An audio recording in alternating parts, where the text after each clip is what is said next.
Dubai, Abu Dhabi, Riyadh, Doha, ఈ cities పేర్లన్నీ వింటుంటే మనకు ఫస్ట్ ఏం అనిపిస్తుంటుంది? Safe places, advanced places, iron domes ఉన్నాయి, రక్షించుకోగలిగితే మనం అక్కడికి వెళ్తే మనం అక్కడ ఇన్వెస్ట్మెంట్ చేస్తే గోల్డెన్ వీసా మనకు వస్తే మనం చాలా సేఫ్గా ఉంటాం అనిపిస్తుంటుంది కదా. మీరు ఒక్కసారి ఈ విజువల్స్ ఒకసారి మీరు చూడండి. ఈ గ్లోబ్ ఇమేజెస్ పైనుంచి ఈగల్స్ ఐ పాయింట్ ఆఫ్ వ్యూలో మీరు ఒకసారి చూడండి. పామ్ జుమేరాలో ఉంటుందని ఎవరైనా ఎక్స్పెక్ట్ చేసి ఉంటారా? లేదా బుర్జ్ ఖలీఫా దగ్గర డ్రోన్ ఇంటర్సెప్ట్ అవుద్దని ఎవరైనా అనుకుని ఉంటాడా?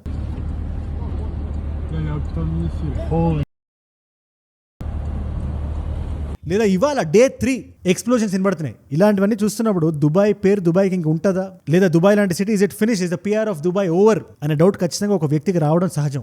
అదేంటో ప్లస్ ఈ డే 3 యుద్ధంలో ఏదైతే జరుగుతుందో ఈ వీడియోలో మొత్తం రౌండప్ వేసేస్తే జాగ్రత్తగా వినండి. నా daily videos geo politics follow అవుతున్న వాళ్ళు చాలా మందికి ఒక డౌట్ కాన్స్టెంట్గా కన్సిస్టెంట్గా వస్తుంది. మీరు అది రేస్ కూడా చేస్తున్నారు. అందులో మీరు అందరూ అడుగుతున్న పాయింట్ ఏంటి? ముఖ్యంగా గల్ఫ్ కంట్రీస్లో ఉంటున్న మన తెలుగు వాళ్ళు అన్న, ఇజ్రాయెల్కి, యూఎస్కి, ఇరాన్కి గొడవ జరుగుతుంది. ఆఫ్ కోర్స్ యూఎస్ బేస్లు అవి గల్ఫ్ కంట్రీస్లో ఉన్నాయి. మరి సివిలియన్ ఏరియాస్ని, టూరిస్ట్ అట్రాక్షన్స్ ఎందుకు ఇరాన్ బాంబింగ్ చేస్తుంది? ఏంటి దాని వెనకాల ఉండే అర్థం ఏంటి అంటే, జియో పాలిటిక్స్ అందుకే ఒక కాంప్లికేటెడ్ చెస్ గేమ్ అంటారు. మీరు ఇరాన్ పర్స్పెక్టివ్ నుంచి చూడండి ఒకసారి. ఇప్పుడు సిచ్యువేషన్ ఎలా ఉంది? అమెరికా, ఇజ్రాయెల్ కలిపి పగడ్బందీగా ప్లాన్ చేసి ఇరాన్ని వెన్ ఇట్స్ నాట్ రెడీ కొట్టాయి. వెన్ ఇట్స్ నాట్ రెడీ ఎందుకు అంటున్నానంటే, ఇజ్రాయెల్కి ఇరాన్కి గొడవ ఎప్పటి నుంచో ఉంది. కొన్ని డికేట్స్ లాంగ్ ఇష్యూ అది. న్యూక్లియర్ ఆయుధాలు రెడీ చేయకూడదని. యూఎస్ఏకి ఇరాన్కి ఎప్పటి నుంచో గొడవ ఉంది. అది 1979 నుంచి ఉంది. రెజిమ్ ఎప్పుడైతే ఓవర్థ్రో అయిందో ఆ రోజు నుంచి ఉంది. అది అగైన్ ఎండ్రిస్ట్ యురేనియం ఒక 60% ఉంది. అది డెవలప్ చేస్తున్నారు. న్యూక్లియర్ ఆయుధాలు వచ్చేస్తే మా పరిస్థితి ఏంటి? ముఖ్యంగా నార్త్ కొరియా లాంటి ఓకే దేశాలు ఓకే, వాళ్ళు అందుకే దాన్ని టచ్ కూడా చేయలేకపోతున్నాం. కానీ ఒకవేళ ఇరాన్ కానీ వస్తే ఏంటి పరిస్థితి అనే డౌట్ అందరికీ ఉంటుంది. అది చేయకుండా యూఎస్ ప్రయత్నిస్తుంది అనుకుందాం. ప్రస్తుతానికి ప్రీఎంప్టివ్ స్ట్రైక్ చేసింది. అంటే ఇరాన్ ముందు ఏం చేయకుండా ఇరాన్ మీద దాడి చేసి లీడర్ని చంపేసింది. అఫ్ కోర్స్ ఇప్పుడు అక్కడ ఇంకో ఐదులో కూర్చున్నారు ఆయన. సిస్టమ్స్ అన్ని ముందుగానే ప్లాన్ చేసి ఉన్నాయి. కానీ ఇప్పుడుండే రెజిమ్ ఏదైతే ఉందో టార్గెట్ చేసి గల్ఫ్ కంట్రీస్ని కొడుతుంది. ఇవాళ ఖతార్లో, బహ్రెయిన్లో, యూఏఈలో, కువైట్లో, మీరు నమ్మరు, ఒక్కొక్క దేశం ఎగ్జాంపుల్ తీసుకొని చెప్తాను. కువైత్ ఎగ్జాంపుల్ మనం ఫస్ట్ తీసుకుందాం. మనం F-15 జెట్ ఒకటి.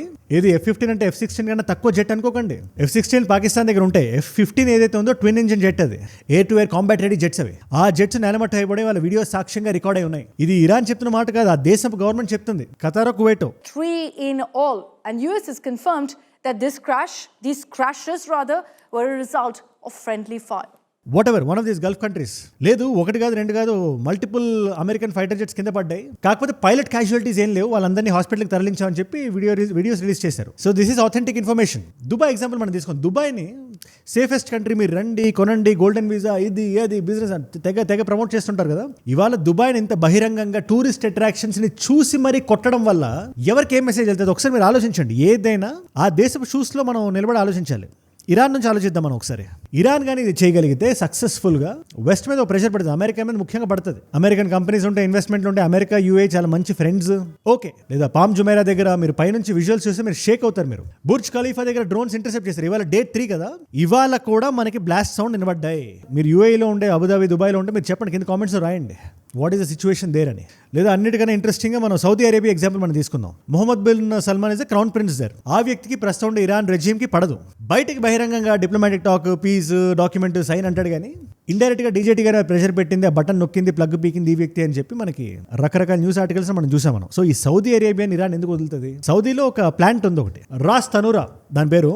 మీరు జియోగ్రఫికల్ లొకేషన్ సరిగ్గా చూస్తే ఇరాన్కి చాలా ఇంట్రెస్టింగ్గా దగ్గరుండే లొకేషన్స్ మాత్రం చూస్ చేసుకొని అక్కడ పెద్దవి ఏమున్నాయి అని కనుక్కొని కొడుతుంది. పెర్షియన్ గల్ఫ్ మీరు చూడండి, this is straight of Hormuz.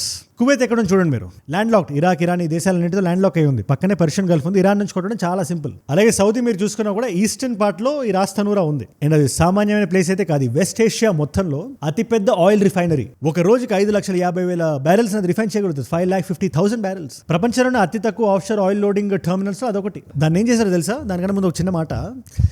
ఈ వీడియోస్ ఏవైతే ఉన్నాయో, ఎందుకంటే మన వాళ్ళు ఉన్నారు అక్కడ గల్ఫ్ స్టేట్స్లో, అండ్ ఇది ఆల్మోస్ట్ ఈ సైజ్లో, ఈ స్కేల్లో యుద్ధం నేనైతే దరిదాపుల్లో ఎక్కడైతే చూడలేదు. అండ్ గంటకి అప్డేట్స్ వస్తున్నాయి. ఈ అప్డేట్స్ మీరు నా సైడ్ నుంచి మీరు మిస్ అవ్వకుండా ఉండాలనుకుంటే కింద కనబడే సబ్స్క్రైబ్ బటన్ నొక్కి పెట్టేసుకోండి. Subscribe చేశారుగా, done. ఇనివే సీదా ఇరాన్ నుంచి సౌదీకి వెళ్ళి మిజైల్ ఒకటి అక్కడ కొట్టింది. ఇది ఇరాన్ కాదు, సౌదీ అరేబియా గవర్నమెంట్ అథెంటికేట్ చేసింది. అవును జరిగింది, మంటలు వచ్చాయి, ఆ మంటల్ని ప్రస్తుతం ఆర్పేసాం మేము అని ఓ పక్క వాళ్ళు చెప్పారు. కానీ సౌదీ అరేబియా ఏదైతే వార్నింగ్ ఇష్యూ చేసిందో అది నిన్నే మీకు చెప్పాను నిన్నటి వీడియోలో. They are very clear.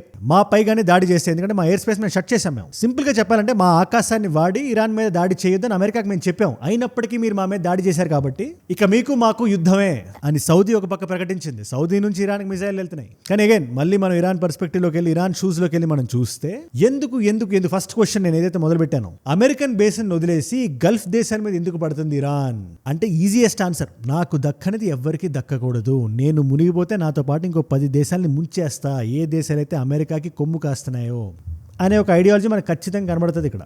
ప్రస్తుతానికైతే రాస్ తన్నూర్ అనే ప్లేస్ ఉంది కదా, టెంపరీ షట్ డౌన్ చేశారు. ఇన్ఫాక్ట్ ఇవాళే మనం చూసుకుంటే ఆయిల్ ప్రైజులు 7 to 8% రైజ్ అయినాయి. ఇది యుద్ధం ఎక్కడి వరకు వెళ్తుంది అనే పాయింటే మన ఆయిల్ ప్రైస్ ని డిసైడ్ చేయబోతుంది ఇవాళ. చాలా పెద్ద కన్సర్న్, మీరు జాగ్రత్తగా గుర్తుపెట్టుకోండి. నేను వస్తే ప్యారల్గా అక్కడ ఇజ్రాయెల్ మీద కూడా రకరకాలుగా దాడులు జరుగుతున్నాయి ఇవాళ. బట్ దానికన్నా ముందు చిన్న స్ట్రాటజిక్ జియోపాలిటికల్ డీటోర్ తీసుకుందాం. ఇది చాలా ఇంపార్టెంట్. ఇది పాకిస్తాన్ ఉంది కదా, ఎక్కడ ఎవరికి ఏది ఎందుకు జరిగినా కూడా పాకిస్తాన్కి దెబ్బలు తగలడం చాలా సర్వసాధారణం. అది ఎందుకంటే ప్రతి దగ్గర ఆల్రెడీ వేలు పెట్టి కిలికేసి ఉంటుంది కదా, అదే జరిగింది. దొరికిందే ఛాన్స్ అని ఆఫ్ఘనిస్తాన్ వాళ్ళు కామకాజీ డ్రోన్స్ అని ఉంటాయి, చాలా సింపుల్ డ్రోన్స్ అవి. ఏది నేను చెప్పాను కదా ఖతార్లో ఒక రేడార్ని $1.1 బిలియన్ వర్త్ ఆఫ్ రేడార్ని ఒక కామకాజీ డ్రోన్ వెళ్ళి కొట్టేసింది అని. అదేమో $1.1 బిలియన్. ఈ డ్రోన్ ఒక $10,000 $20,000 ఉంటుంది. అది వెళ్ళి కొట్టి 2 పేలిపోతే ఎవరికి ఎక్కువ నష్టం?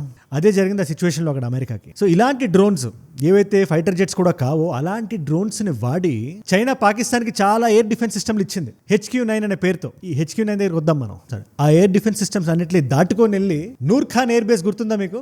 ఆపరేషన్ సింధూర్ టైంలో మనం పగలగొట్టాం కదా, అది అప్పటి నుంచి రిపేర్ అవుతానే ఉంది. రావల్పిండిలో ఉంది ఆ లొకేషన్. అది దాన్ని కంప్లీట్ గా ధ్వంసం చేశామని చెప్పి ఇవాళ నేను కాదు ఆఫ్ఘనిస్తాన్ గవర్నమెంట్ డైరెక్ట్ గా బయటకు వచ్చి బహిరంగంగా ఫోటోలు పెట్టి మరీ చూపిస్తుంది. At the moment, the tensions are peaking as the Taliban targets the Noor Khan Air Base. Noor Khan air base.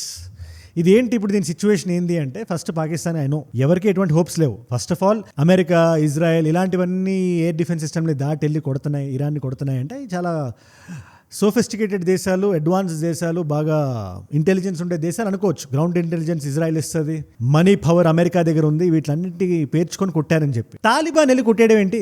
Taliban వెళ్ళి వాళ్ళు పాకిస్తాన్ కొట్టింది. అది ఎలా కొట్టిందంటే నూర్ ఖాన్ ఎయిర్ బేస్ ఇవాళ మీరే నేను చెప్పడం కదా, ఒకసారి మీరు చూడండి ట్వీట్ ఒకసారి చూడండి ఏం రాస్తున్నారు. అఫీషియల్ గా వాళ్ళ సైడ్ నుంచి మిసైల్స్ వీడియోలు తీసి మరీ పెడుతున్నారు వాళ్ళు. ఇది పాకిస్తాన్కి extremely bad PR. And Pakistan కన్నా ఇంకా వర్స్ట్ సిచ్యువేషన్ ఎవరున్నారు తెలుసా? చైనా. ఎందుకు? ఈ దేశాలు ఏవైతే ఉన్నాయో, సూపర్ పవర్స్ ఏవైతే ఉన్నాయో, ఆయా దేశాలకి ఆ దేశాలు చేసిన ఇండిజినియస్ ఎక్విప్మెంట్ ఏదైతే ఉంటుందో, ఈ HQ-9s లేదా రష్యా నుంచి S-400, S-500 లేదా మన భారతదేశం నుంచి ఆకాష్, ఇలాంటివి దీస్ ఆర్ అవర్స్. వీటికి మంచి పేరు ఉండడం చాలా ఇంపార్టెంట్. ఒక్క యుద్ధంలో కానీ ఇవి పనిచేయలేదు అనుకోండి, ఎందుకంటే ఇవేం కార్లు కాదు కదా టెస్ట్ డ్రైవ్లు చేసుకోవడానికి. యుద్ధాలు అయినప్పుడే మనం టెస్ట్ చేయగలుగుతాం. రియల్ టైమ్ టెస్టింగ్ అంటారు. అలాంటి రియల్ టైమ్ టెస్టింగ్ ఒకసారి కాదు, 2 సార్లు కాదు, 3-4 సార్లు పోగొట్టుకుంది. పాకిస్తాన్కి ఇచ్చిందా? యుద్ధంలో ఓడింది. ఇరాన్కి ఇచ్చిందా? It's not able to prove it's metal. ఇరాన్లోకి వెళ్ళి ఈజీగా అయతుల్లా అలీ ఖమేనీ ఆయన ఎక్కడ దాక్కున్నారో చూసి లోపల 60 feet లోపల ఉన్న కూడా బంకర్ బస్టర్ మిసైల్స్ ని అంత ప్రిసైజ్ లొకేషన్ చూసి మరి పంపించారంటే అదేంటి మరి? అది మరి అక్కడ ఎయిర్ డిఫెన్స్ సిస్టమ్ ఏం చేస్తున్నాయన్న డౌట్ ఖచ్చితంగా వస్తుంది. సరే, వెనిజువేలాలో ఏం జరిగింది? అంతేందుకు మీ విషయం చెప్పనా? చైనా ఇంత ప్రౌడ్గా HQ-9 అని చెప్పి అమ్ముతుంటుంది కదా ఈ దేశానికి. ఆ HQ-9 సిస్టమ్ని చైనానే వాడదు. ఎక్కడో రష్యా నుంచి S-400 తెచ్చుకొని అది వాడుతుంటుంది. పేరుకి నామకే వాస్తే పెడితే 2-3 అక్కడ. మరి మేము కూడా వాడకపోతే ఎవరు కొనరని. ఎనీవేస్ అందరికి ఇంకో డౌట్ కూడా వస్తుంటుంది. అవును, చైనా ఇలాంటి ఎక్విప్మెంట్ పంపిస్తుంది కదా, ఇరాన్కి పంపించింది. ఇరాన్లో వర్క్ అవ్వట్లేదు కదా. Of course Iran is offensive now. ఇరాన్కి పెద్ద ల్యాండ్ ఉంది, స్ట్రాటజిక్ డెప్త్ ఉంది, 16 లక్షల స్క్వేర్ కిలోమీటర్స్ ఏరియా ఉంది. దానివల్ల ఇరాన్ తట్టుకోగలుగుతుంది. కానీ మిసైల్స్ ఎందుకు ఆపలేకపోతుంది? లీడర్స్నే చావకుండా ఎందుకు ఆపలేకపోతుంది అంటే it's because of this bad products. And చైనాలో క్వశ్చన్ చేయరా, జనాలకు తెలియదా, అడగరా అంటే మన దేశంలో ఖచ్చితంగా ఒక డౌట్ డిబేట్ ఉంటుంది. మన దేశంలోనే చాలా మంది మన దేశాన్ని చాలా క్వశ్చన్లు చేస్తూ ఉంటారు. మనం ఏదైనా చేసి ఆపరేషన్ సింధూర్ అయిందా, ఎలా అయింది, అది మనమే గెలిచామా, నిజమా, అబ్బా అవునా అని అడిగే చాలా మంది ఉంటారు ఇక్కడ. అది మన దేశంలో చూడడం చాలా కామన్ అని అడిగేవాళ్ళు కొంతమంది ఉంటారు ఇక్కడ. మన ఆర్మీని, మన సెక్యూరిటీ దళాలని క్వశ్చన్ చేసేవాళ్ళు. అది మన దేశంలో మనం చూడొచ్చు. నేను దాని మీద ప్రస్తుతానికి కామెంట్ చేయదలుచుకోవట్లేదు. బట్ చైనాలో చాలా చాలా తక్కువ. అక్కడ ఏమైనా జరుగుతున్నా కూడా లాంగ్వేజ్ బ్యారియర్ అని మనకు అర్థం కాదేమో. కానీ ఒకసారి మీరు జూమ్ ఇన్ చేసి అక్కడ ఏంటి, what is the news there, అక్కడ గ్లోబల్ టైమ్స్ ఏం రాస్తుంది, లేదా అక్కడి Twitter, they not have Twitter, అది వాళ్ళకి ఎక్స్ ఉండదు. అక్కడ ఎక్స్ లాంటిది ఇంకేదో ఉంటుంది, లేదా వీబో లాంటిది ఒకటి ఉంటుంది. వాళ్ళు ఏం మాడుకుంటారో తెలుసు, ఒకసారి క్యూట్గా చూడండి ఒకసారి. బెంజమిన్ నెతన్యాహునంట, మీరు నమ్మరు, బెంజమిన్ నెతన్యాహు గారిని ఇరాన్ దళాలు పట్టేసుకున్నారంట. IRGC పట్టేసుకొని తీసుకొని దొరికేశాడు. మొత్తానికి ఇరాన్ పట్టేసుకుంది. చైనీస్ మేడ్ ఎక్విప్మెంట్ వాడి, చైనీస్ HQ-9 వాడి అది చేసి ఇచ్చేసి అంటే కింద జనాలు సెలబ్రేట్ చేస్తున్నారు దాన్ని, ఇదేదో నిజమైనట్టు. అంటే బయట న్యూస్కి వీళ్ళు ఎంత దూరంగా ఉన్నారని చెప్పడానికి ఇది చాలా చాలా చిన్న ఎగ్జాంపుల్ ఇది. ఇనేస్ పాకిస్తాన్ ఆఫ్ఘనిస్తాన్ మీద సెపరేట్ వీడియో చేయాలి. ఈ ప్రస్తుతానికి జలాలాబాద్లో కూడా ఒక పాకిస్తానీ పైలట్ని మేము పట్టుకున్నాం, హీజ్ అలైవ్ అని ఒక చాలా పెద్ద క్లెయిమ్ చేసింది Afghanistan. Of course Pakistan is denying, ఇలాంటిది ఏం జరగలేదని చెప్తుంది. ఏది నిజమో మనకి నెరేటివ్ వార్ఫేర్లో తెలుసుకోవడం చాలా కష్టం. కానీ నిజంగా కానీ పాకిస్తానీ పైలట్ కానీ ప్రాణాలతో కానీ ఆఫ్ఘనిస్తాన్కి కానీ దొరికింటే ఆ తాలిబాన్కు ఉండే ఇంటెలిజెన్స్కి, వాళ్ళకుండే మ్యాన్ పవర్కి, వాళ్ళ దగ్గర ఉండే డిఫెన్స్ ఎక్విప్మెంట్కి వాళ్ళు చేసింది చాలా ఎక్కువ. అండ్ పాకిస్తాన్ పరువు నడి రోడ్డు మీద తీసేసినట్టే. అంటే తీయాలంటే ఉండాలి కదా అనే డౌట్ రావచ్చు. ఆ డౌట్ చాలా చాలా ఇట్స్ వ్యాలిడ్ డౌట్, బట్ తీసేసినట్టే అనుకోండి. అండ్ బై ద వే ఈ ఇరాన్ దగ్గరికి మళ్ళీ వచ్చేస్తే, ఇరాన్ యూఎస్ఏ గొడవ దగ్గరికి, ఆ యుద్ధం దగ్గరికి, మొత్తం ఈ గల్ఫ్ స్టేట్స్ దగ్గర జరుగుతుందా, ఇరాన్ చుట్టూనే జరుగుతుందా, ఇజ్రాయెల్ దగ్గర ఏం జరగట్లేదు, ఇజ్రాయెల్ మీద ఇరాన్ ఎటువంటి మిజైల్స్ వేయట్లేదు అంటే ఇరాన్ అని వేయలేకపోవచ్చేమో. ఇరాన్ ట్రై చేస్తుంది, ఇట్స్ గోయింగ్. కానీ మీరు నంబర్ ఇజ్రాయెల్ పైన లెబనాన్ అనే దేశం ఉంటుంది, బేరట్ ఇస్ ద క్యాపిటల్. అక్కడ అఫీషియల్ రూలింగ్ గవర్నమెంట్ ఉంది, అన్అఫీషియల్గా రూల్ చేస్తున్న ఒక ప్యారలల్ గవర్నమెంట్ ఒకటి ఉంది, దాని పేరే హెజ్బుల్లా.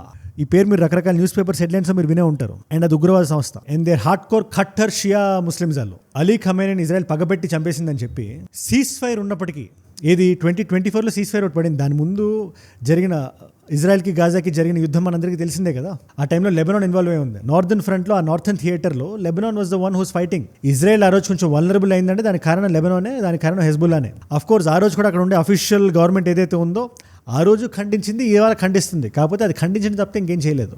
ఇది ఫ్యాక్ట్. అఫీషియల్ గవర్నమెంట్ ఏదైతే అక్కడ లెబనాన్లో ఉందో. అండ్ ఆల్సో ఇంకో ఇంపార్టెంట్ విషయం చెప్పనా మీకు, ఇవాళ అదే థియేటర్ నుంచి మళ్ళీ మిజైల్స్ పెడుతున్నాయి ఇజ్రాయెల్లో రకరకాల లొకేషన్స్ మీద. హెజ్బుల్లా చేస్తుంది, అఫీషియల్ గవర్నమెంట్ ఖండిస్తుంది. So Lebanon is officially in. So next వీడియోకి వెళ్ళేమని సింపుల్ గా ఒక రౌండ్ అప్ ఇచ్చేయాలంటే, రెండు పవర్ఫుల్ దేశాలు ఇరాన్ లాంటి దేశం మీద పడ్డాయి. ఇరాన్ దగ్గర అంత పవర్ లేదనే విషయం అందరికీ తెలుసు. కానీ ఇరాన్ ఇక్కడ ఏం చేస్తుందంటే, నేను మునిగితే అందరినీ కలిపి ముంచేస్తా అనే ఒక థాట్ లో ఉంది. చివరి వరకు ఫైట్ చేస్తాం, ఈ రెజిమ్ మేమైతే వదులుకోమని. ఇప్పుడు ఈ తెగింపు ఏదైతే ఉందో ఈ యుద్ధాన్ని డ్రాగ్ చేస్తుంది. ఎంత నష్టం చేకూరుస్తుంది మనం ఇప్పుడు చెప్పలేం, ప్రస్తుతానికి ఏం జరుగుతుంది అని చెప్పి. ఎవరెవరైతే మన భారతీయులు, మన తెలుగు వాళ్ళు గల్ఫ్ స్టేట్స్ లో ఉన్నారో, గవర్నమెంట్ అడ్వైజరీస్ ని ఫాలో అవ్వండి, జాగ్రత్తగా ఉండండి, take care of yourself and your family. ఇది ఒక్కటే నేను చెప్పగలుగుతా. I'm praying for you. మీరు రాయండి కింద అక్కడ సిచ్యువేషన్ ఎలా ఉంది అని చెప్పి, let us know down in the comments. ఎందుకంటే మీకన్నా బాగా ఎవరు చెప్పలేరు. ఇవాళ మల్టిపుల్ చాయిస్ క్వశ్చన్ మీ అందరికీ లెబనాన్ గురించి మాట్లాడాం కాబట్టి ఆ దేశానికి సంబంధించి అడుగుతా. బేరట్లో ఒక ఎక్స్ప్లోషన్ జరిగింది, పోర్ట్ ఎక్స్ప్లోషన్. అది ఏ సంవత్సరం జరిగింది? Option A is 2019, option B is 2020, option C is 2021, option D is 2022. మీకు సమాధానం తెలిస్తే కింద రాయండి. తెలుసుకుందాం అనుకుంటే ఇన్స్టాగ్రామ్కి వచ్చేసేయండి. అక్కడ అజయ్ ఫ్రమ్ ఏజూడ్ అని ఉంటుంది, అజయ్ ఫ్రమ్ అని రాయండి. It's verified profile, tick mark ఉంటుంది, 1+ మిలియన్ ఫాలోవర్స్ ఉంటారు. మీరు టక్ అని వచ్చేయచ్చు. అక్కడ ఇలాంటి వీడియోస్ని రీల్స్లో చూడొచ్చు. నా లైఫ్లో నా చుట్టూ ఏమైనా జరుగుతున్నా, నాకు ఏదైనా వీడియో ఐడియా టాపిక్ మీరు ఇద్దామనుకున్నా కూడా, లేటెస్ట్ న్యూస్ని మీరు స్టోరీస్లో చూద్దాం అనుకున్నా, Instagram is a great place. In fact మీరు ఇస్తున్న న్యూస్ ఆర్టికల్స్ని బేస్ చేసుకుని వీడియోస్ని చేస్తున్నాను నేను. I'm adding them in to the script. So మీరు కూడా ఈ వీడియోలో భాగమే.